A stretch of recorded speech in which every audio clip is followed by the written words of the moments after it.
Well, it's my pleasure to introduce our guest speaker today, Kayden Thomas. Kayden is the owner and founder of Skyline Music Studios, based here in Ephraim and also in Spanish Fork. Kayden began playing guitar at the age of 8 and recently graduated from the Horn School of Music with a bachelor's degree in music, an emphasis in commercial music, and a focus on guitar performance. He's been teaching private and group music lessons for the past 7 years to over 200 students, in addition to being the music director at Oxbow Academy, a residential treatment facility that taught him an awful lot about the power of music to save lives. He's played as a professional musician in many bands, ensembles, musical groups for fundraisers, town celebrations, bars, weddings, birthday parties, a funeral, other private events, bar mitzvahs. Just kidding, I added that one in. I think it's happened, though. Okay, maybe a bar mitzvah, awesome. And toured for the Real Doug Lane along with many other artists.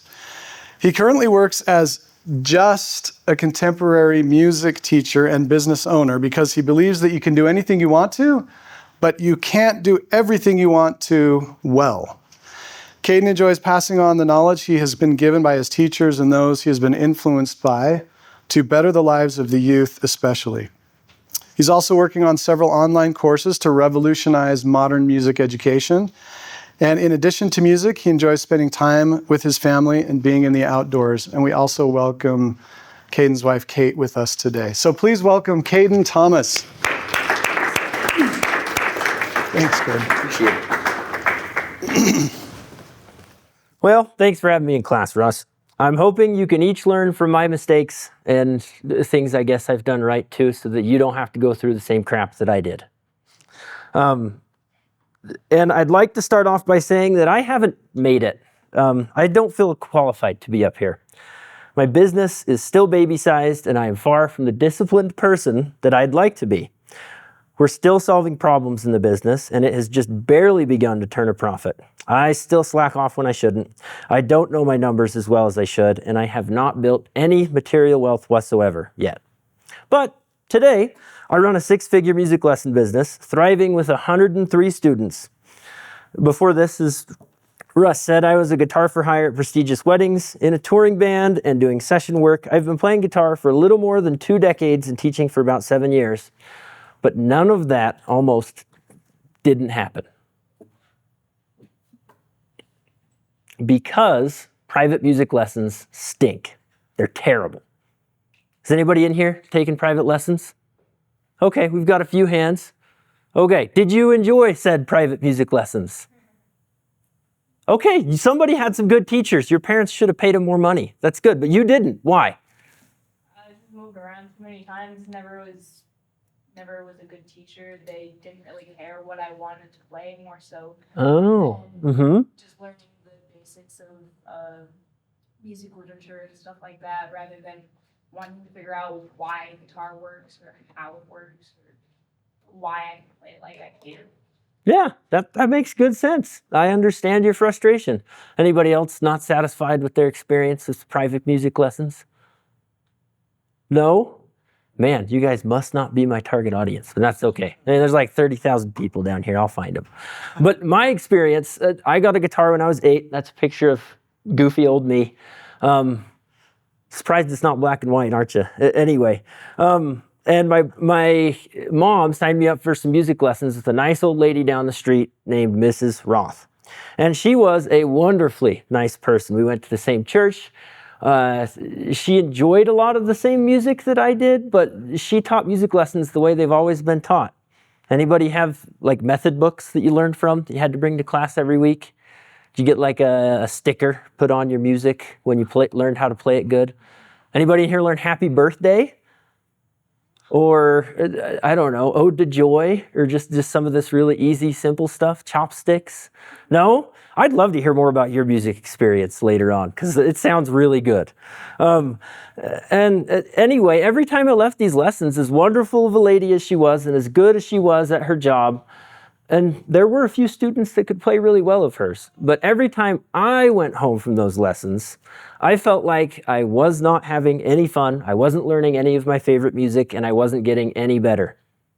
A year and a half in, I threw a big enough fit that my mom decided that it wasn't worth the monetary and the weekly battle cost of doing guitar lessons anymore. So she took me out of them.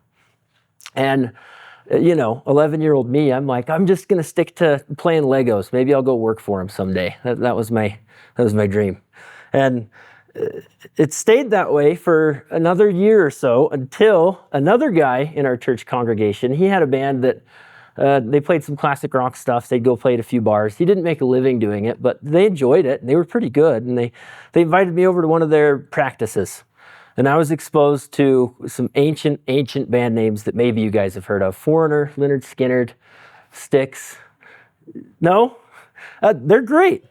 I've never in my life heard that stuff before, and it blew my mind. And so from then on, I locked myself in my room for 3 hours a day at least and learned how to play my favorite music. And that's what got me to where I was today. And unfortunately, it's never really let go of me. I've always loved music, and I love the joy that it brings to people. And anyway, to share a little bit of that with you, as Russ requested, I'd like to play you some of your favorite songs, whether I know them or I don't. So we're going to take 3 requests.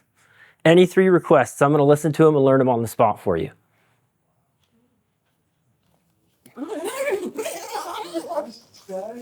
Okay, we got one in the back. What is it? Do the dance like right first. Ooh, okay. I've never learned that one. I'm going to have to look it up on YouTube probably because Garth doesn't like Spotify. Any of you guys heard the theory that he's actually a serial killer? No? You better go look that one up. It's pretty interesting. The Dance, Garth Brooks. Let's see what we got here. Magic Candle Company. Oh, we've got an ad. You give me time to tune. Vacation memories. Set sail. Maybe.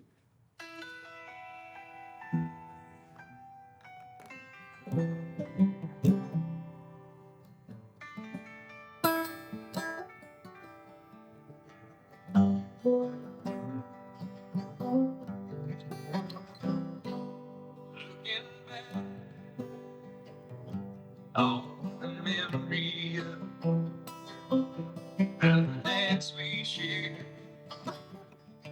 The stars above. Rainbow. All the world was right. How could I have known that you never say goodbye? All right. I think that deserves a round of applause. Not bad, right? Yeah, No music, just YouTube. I'm gonna stick this Oh, okay. Yeah, awesome. 2 more requests. Brazil. Isn't that, don't tell me. Is that Ed Sheeran? No? Brazil. Who's it by? Declan McKenna? I've never heard this song in my life. Let's see what happens. It's clean, right? Yeah? We're not going to run any trouble there. I mean, it is college, but... Oh, it's rolling on me. Sorry, that's it.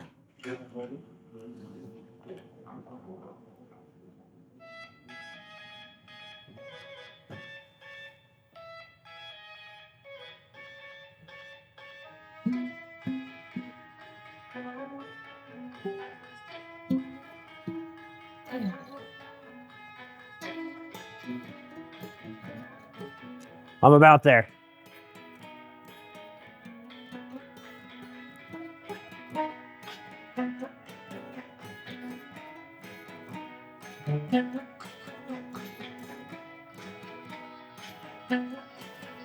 That's interesting.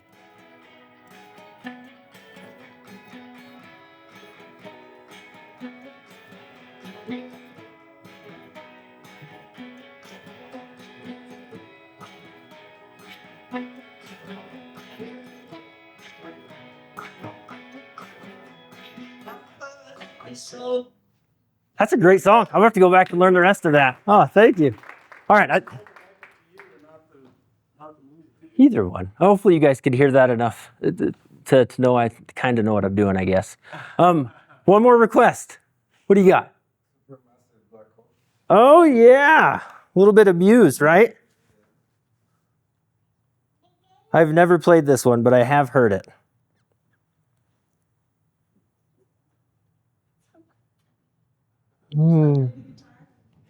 Not yet. He takes an interest, though. Well, okay. We do Blackbird by the Beatles as like his bedtime song, one of them.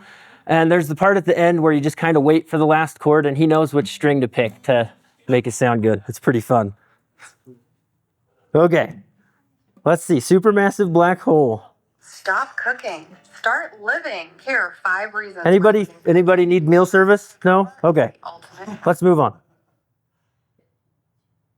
What do we have here?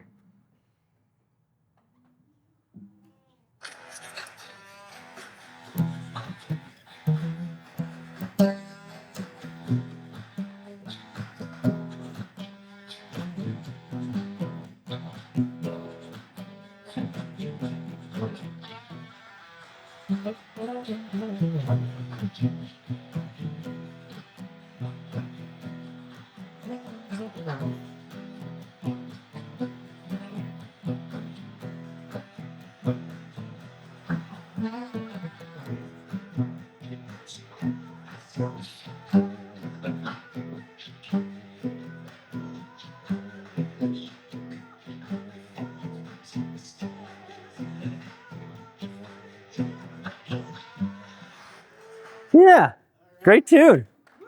So now I did my best to take a look at those of you who requested songs from me and the looks on your faces when you got to hear a song that I'm assuming is something you actually enjoy listening to. You're not frowning. You can't frown when you're listening to music you like. At least that's my opinion. And that's really what drives me every day, is to help my students and really everybody I can fall in love with music the same way that I have. And it just so happens to be good for business too.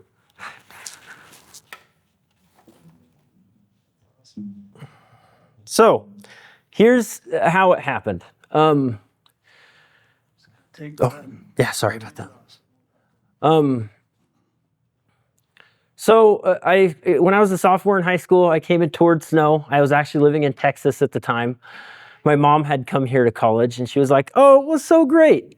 You know, I really enjoyed it, and you'd be close to a bunch of grandparents and stuff. You ought to go check out their music program."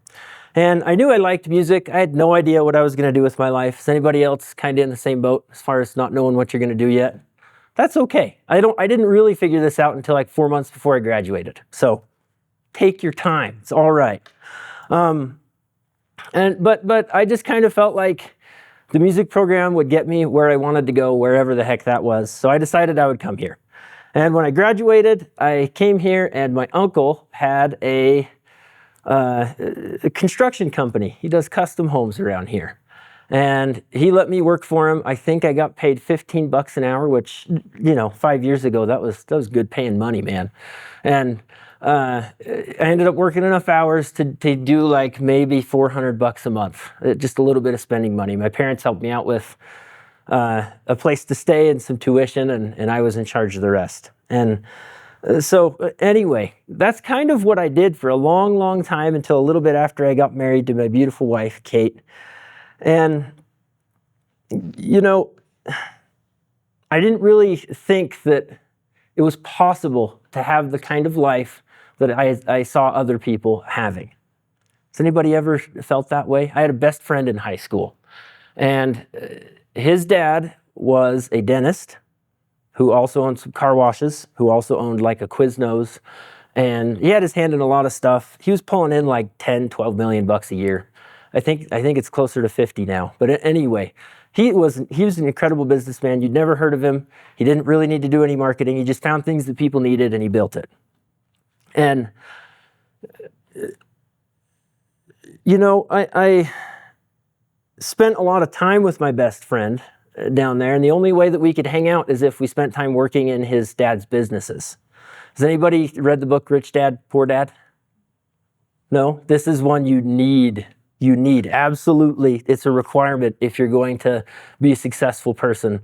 You need to read that one. Rich Dad, Poor Dad. It's by Rob Kiyosaki. And Anyway, I had a pretty similar experience to him. My dad, he works for AT&T, or did, and he did not have much of an entrepreneurial spirit about him. But this guy did. And I spent a lot of time working in his businesses, and I didn't really recognize it for the real opportunity it was to learn. And never in my wildest dreams did I imagine that if I had did what Chet, this guy, had done, I could have what he has. It's not something you're born into. It's not something that is like the caste systems in India. You're not stuck where you're at. And that belief really changed things for me. And I discovered it right here in the Stowe College Business Building, believe it or not, in a class a lot like this one. And I knew I was kind of wasting my time doing construction and things that I wasn't earning a degree for. So I decided after I got married, hey, married people need money. I think I can make more of it if I teach a few guitar lessons. So one of my professors referred me a student, and then they referred me a student, and I had 4 or 5 of them, and I started teaching at $65 a month. So that works out to about 15 bucks an hour. But I could work when I wanted to, and that was nice. And the problem I ran into really fast is a lot of these people weren't satisfied with the way I was doing things, the way it'd always been done. They'd quit about month 4, and they could play like one of the chords that I just played when I was goofing around for you guys. And it was in another one of these business classes at Stowe that I realized it wasn't their fault. It's not because they didn't practice. It was my fault. It was the way music lessons are usually taught's fault. So I started becoming obsessed with trying to figure out how to help students become better. And the thing that really got me excited about being an entrepreneur was that I could be 100% in charge of my life. I could take time off whenever I wanted to. Wouldn't that be nice? I don't want to go to work or class today. I don't feel like it, so I'm not going to. That was the thing I had in my head. I could use that time to spend more time with family. I could spend it doing a little bit of fishing and hunting. I put those up there because they're kind of not as important as family, but they're definitely a big reason why I want to do this, why I want to have money and time, right? And if I wanted a pay raise, I could just give it to myself. And there's nobody to boss me around. It seemed like a win, win, win, win, win. And I was required for a class to enter into one of the business competitions, just like Russ is encouraging you to. And at the time, I was really into ice fishing. It was that time of year. And there was one of my favorite businesses that was going out of business, and there was a hole in the market, so I thought. And so I put together this idea, and I entered it in the business competition. I ended up taking, I think, 3rd, I want to say. I can't remember. We won a little bit of money. And we started the company. It was called Fish on Baits. And it was a flippin' train wreck. It was awful. It was, I mean, if you went outside and lit the dumpster on fire, that's what it looked like in business terms, okay? We made these little ice fishing lures you can see there. It taught me a lot. I mean, I learned about how to form an LLC, how to keep books, kind of, how to sell products, and how to work long hours. But there was a lot of things that were still missing. I was not disciplined with time and money. We constantly ran out of stuff to make the lures and never spent time in the off season stocking up so that we could sell large quantities. I entered a terrible, terrible business partnership with a relative who did very little work and expected half the revenue as his pay. I spent business money on more ice fishing equipment for myself, and we never made more than $5,000 in the 3 months of the year that we actually made money. Not a great business. And eventually I decided to get rid of it to focus more on the current opportunity that I'm working in. But I guess I share this just to tell you that it's very, very unlikely that your first business idea is going to be the one that works and that gets you successful. And the statistics don't lie about that either. It's definitely way north of 50% of business owners do not succeed with their first business. And we'll talk a little bit more about that in a second. But I never really gave up on the music thing either. This was just like a little side hustle. As Russ said, I worked at a boys' home teaching group guitar lessons and coaching a rock band ensemble where, you know, they had kids on drums, they had kids playing bass and guitar, and we'd teach them 5 songs and they'd go compete against these other schools for a little trophy that traveled around. And we kept that at our place for a long time. But over those 3 years, I spent thousands of hours experimenting and trying to hone my craft, to become a good teacher, to make it so that my students fell in love with music and they actually got good at what I was trying to teach them. And it was hard because they weren't there to learn how to play music. They were there to just full upfront honesty, overcome sexual addictions that they had. That's the point of the boys' home that I was working at. And it helped with that. And it was an amazing experience to see some of these kids turn their lives around, and they're actually having music careers of their own now, some of them. It's really cool. But anyway, this was going pretty good. It was nice to have some consistent income and a job, and I didn't have to worry about students quitting lessons on me. And all of a sudden, some of these parents, who most of them were pretty darn wealthy, started asking if I would teach their kids. And in situations like this, I don't know if you guys have heard of HIPAA before. It's a federal law that protects your privacy. There's big fines and all sorts of stuff. So there's a lot of hoops to jump through, and I was nervous about it. So I asked the guy who ran the place, and he said, I think you should do it. And he was like, how much are you planning on charging? And I think I was up to like $100 a month at that point. And he said, no, you need to charge these people $295 a month. You guys have entrepreneurial minds. 3 times the pay sounds pretty darn good, doesn't it? And so that's what got the wheels spinning for Skyline Music Studio. The original plan was for us to contract with residential treatment centers and teach the kids private music lessons. And we would do it near college music campuses because college music students would work for pretty cheap. And they already knew how to play, which was a big plus, I thought. And you can kind of see, you can't really see it well, but I managed to find a pamphlet from way back in the day that we'd give to these parents, and we ended up getting to like $4,000 or $5,000 a month with that specific opportunity at the one school.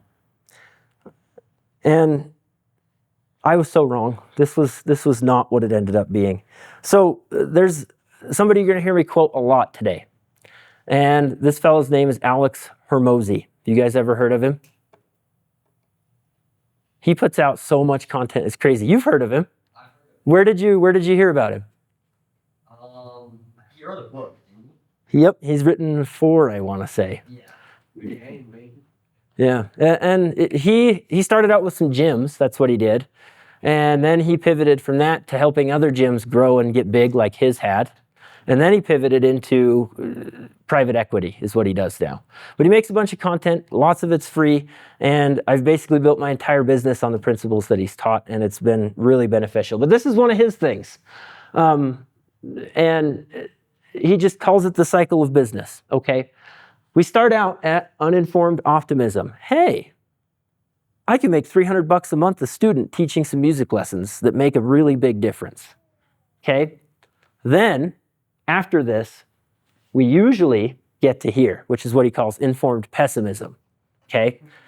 And this is when you start finding out about the crap that comes with every business. Business is a lot like having farm animals, okay? You can get stuff out of them. Cows give you beef, chickens give you eggs, but they all have to take a dump somewhere. There's always crap, okay? Whether you know about it or not. And here's the crap that I found out about when you're teaching music lessons. College kids, you guys are wonderful. You're learning, you're so full of life, but it turns out that a job that you have during college is not your number 1 priority. School is, right? There's nothing wrong with that unless you're the guy employing the college kids. There's this one fella, my very first drum teacher that I had hired. He was constantly late because he was taking like 19 credits, probably more if you count the ensembles he was playing in. He was never prepared for lessons or gigs, and he needed a ride 20 minutes to Mount Pleasant every Friday in order to do the lessons I was paying him for. So it took an hour out of my time to give him a ride there and back. I also paid people in advance, and I paid him really well. He just started not showing up for lessons, and I never saw that money again, which when you're making your first few $100 a month, that really hurts. The original idea was also some of the crap that came with this. I cold called every residential treatment center in Utah within driving distance of a music school. And none of them wanted to attach their names to a business where these college kids who don't know a lot yet are going to teach their students music lessons. Nobody wanted to do it. They all shot me down. There were a couple who had lower income families going there, and they said, we would love to have you here, we just can't pay you. And so this thing that I was building that I was so excited about, it turns out nobody actually needed it, except the one place that I had found that was making us like $5,000 a month. Well, making the business $5,000 a month, I should say. And about the same time, we had a bunch of students in the community, in Ephraim and Mount Pleasant and Manti. They all wanted to take lessons with us. We obviously couldn't charge them $300 a month, and we wouldn't have been worth it anyway. But we needed money, so we pivoted and we started doing that. And since then, there's two really big things I wish I would have done differently. And there's two things that I'm really glad that I did right. If you want to start a business someday, take good notes on this tactical portion of things and save yourself the sleepless nights. Being afraid to check your bank account and wondering where your next meal will come from that Kate and I went through when we were building this. And I'll fly through these so you have time for questions too. But the first thing, focus. A really good definition of focus is the quantity and quality of things you say no to in order to say yes to whatever you're trying to build. And this doesn't just apply to business. This applies to lots of stuff, anything in life, really. A big part of why I wanted to own my own business was so that I could take time off to spend in the outdoors, and I assumed that I could do that from day one. Bad idea. I learned a valuable lesson in Colorado in 2024 that I knew was right, but I wasn't ready to accept. I spent 9 days and $1,000 in time and money that I didn't have to go on this trip with my grandpa and good friend. We're smiling, we're having fun. Not to mention the days and dollars spent building and shooting a rifle I could be confident in.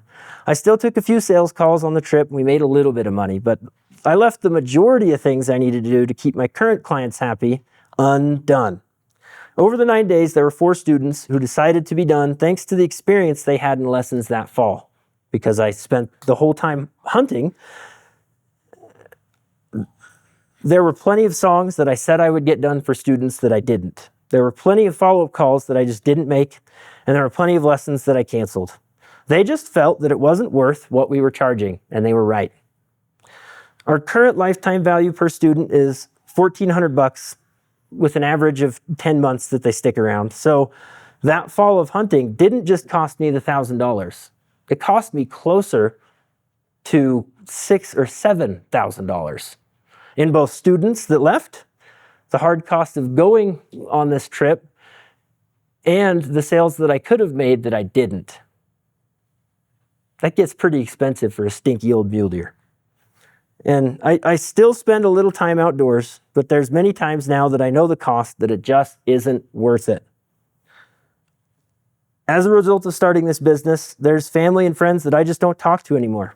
There's opportunities for work in the music industry and otherwise that I've turned down. And I'm prepared to say no to a lot more stuff to reach my goals. The point I'm trying to make is this. Focus is the quantity and quality of things you say no to in order to say yes to your mission, whatever it is.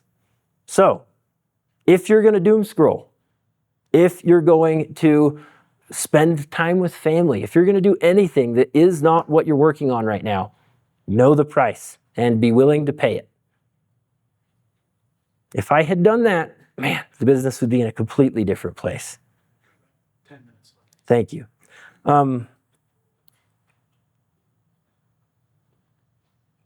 I'll jump to this next one. So,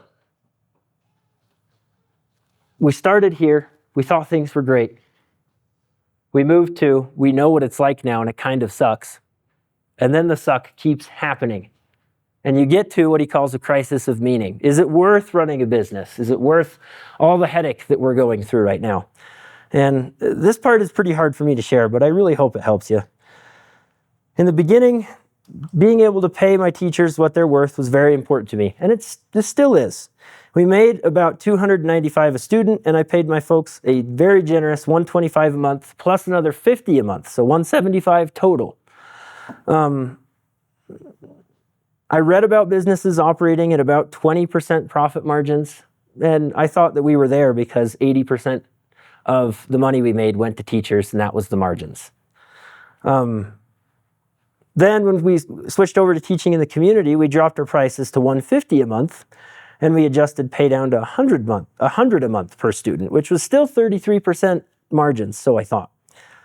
Month after month, we lost money, and dollars left our bank account faster than they got there. I still had a job, so we were okay as a family, but we began taking on debt. $300 here, $1,000 there to keep this dream alive. I thought that if we could just get to enough students, we would have enough margin to make this work. And we spent nearly 18 months in this cycle until we had taken on so much debt that we needed to borrow more money to make the minimum payments on the debt we already had, all while changing nothing about how the business operated. Not this last Christmas, but the one before, I remember being so depressed and lost because we gave refunds to students who didn't come to class, whether they told us about it or not. And nobody wants to take lessons during Christmas break. It sounds so dumb, doesn't it? But I had no idea. And I wondered if I'd even be able to count a roof over our heads as a Christmas present to my wife and newborn son. Why do I suck so much was a constant thought, and it felt like I was being kicked while I was down. It was the low point. It was the worst. It was not fun. By the time April hit, we were out of options thanks to my stupid mistakes. And in an Alex Hormozy podcast, he was talking to a guy who had a music studio who had really similar problems to mine. And he just said, oh, that's easy. Switch to group lessons, charge triple what you are now for private lessons for the special snowflakes that feel like they need the extra attention, is what he said. And payroll needs to be no more than 20% of your revenue if you want to grow this into something. I couldn't sleep that night because of how torn I was. Group lessons suck. Students don't progress well in them, but they wouldn't progress at all if business went bankrupt. So we took a leap and changed everything exactly as he said. We lost over half our students and 3/4 of our revenue overnight, and our students didn't progress as well at first. This last December, we finally got as many students back as we had before, and they make more progress than our students used to. My teachers now make 4 times the amount that they used to, and we get paid 10 times the amount we used to compared to when we were doing one-on-one lessons. There's actually money that doesn't leave now. And it took, I think that's 2 years total to learn that terrible mistake. So if I was you, you need to remember that business shouldn't just make money. It needs to make you money. Let me say that again. Your business doesn't need to just make money. It needs to make you money. There's a lot of stuff that eats the slices of pie, the revenue pie, if you will. And you get to eat last, so you need to make sure there's enough around after. And we could talk about the particulars if we had a bit more time, but now that I'm charging what we're worth and we found a way to do this that's actually profitable, it's a knockout business and it's going to grow super fast. There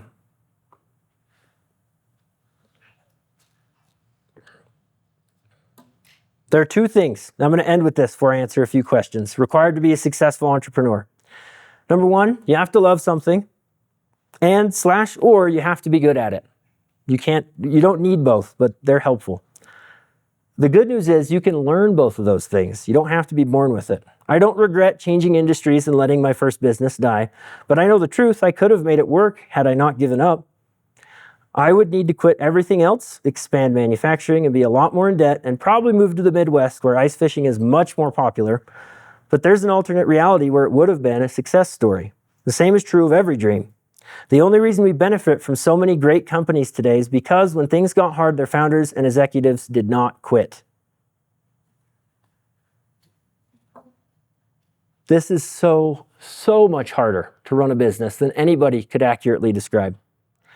There's nights where I've gotten home from work, said hi to my family for 5 minutes, then spent the next 18 hours straight before lessons started again working on the business. There are so many things that I knew nothing about and was terrible at starting out that I had to learn and get good at. I've designed and redesigned websites, learned about sales funnels, been on the phone with nearly 1,000 people who all said, I'll think about it and get back to you, but really meaning, no. I've had bankers and investors laugh in my face, not believing it would ever work. I've had family members tell me to go get a real job, and friends say that I'm no fun anymore, and countless other things that small wins in time have erased from my memory. But it's all worth it for me. When the light bulb clicks on, and a student understands a concept, and when a student can't wait to play Mom, their very first song they learned, and when I get invited to basketball games or wrestling matches, it's worth it because I get to see the love of music burn bright in my students' eyes just like mine.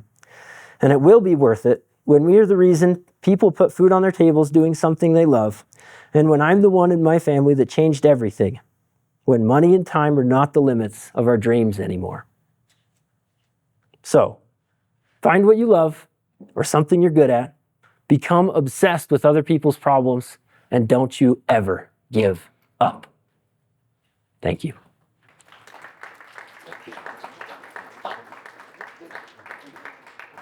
We've got like 3 minutes for questions. I was hoping we'd have way more, but anything anybody want to ask me?